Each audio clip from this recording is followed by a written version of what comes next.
പിന്നെ നിന്റെ അച്ഛനങ്ങൾ അറിയോ? എന്റെ അച്ഛനെ ഞാൻ എങ്ങനെ അറിയാം? നിന്റെ അച്ഛനങ്ങൾ 3 കൊല്ലം മുന്നേ കൊണ്ടുപോയില്ലേ? ആരാത്? തെങ്ങിന്റെ മുകളിൽ നിന്ന് വീണ് മരിച്ചേ ശിവാന്തൻ. അത് ശരി, ശിവാന്തന്റെ അച്ഛനാ.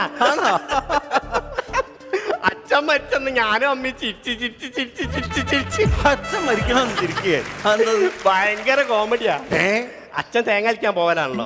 അച്ഛൻ ഒരു തെങ്ങിന്റെ മുകളിൽ തേങ്ങ വലിച്ചോണ്ടിരിക്കുമ്പോ താഴത്തുനിന്ന് ആരോ ചോദിച്ചു, ശിവാന്തേട്ടാ സമയം എത്രയായിന്ന്? അച്ഛൻ കൈ വിട്ടിട്ട് 10 മണിന്ന്. അതോടുകൂടി താഴത്തേക്ക് വീണ് നിലമ്പേച്ചയിപ്പ്. ഇത് പറഞ്ഞപ്പോ നിങ്ങള് ചിരിച്ചില്ലേ? ഇത് അന്ന് കണ്ട ഞാനും അമ്മ എങ്ങനെ ചിരിച്ചിട്ടുണ്ടാവും അപ്പൊ ഉണ്ടല്ലോ, ഈ അച്ഛൻ പെട്ടെന്നാണല്ലോ മരിച്ചു.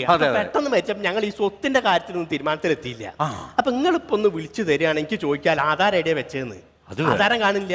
ഇതിൽ അങ്ങനെ വിളിച്ചു തരാൻ പറ്റും? ഇത് എന്റെ ആവശ്യത്തിന് കൊണ്ടുകൊടുക്കല്ലേ? ശരി, നിങ്ങളിപ്പോ എന്റെ ഓട്ടോറിക്ഷ കയറി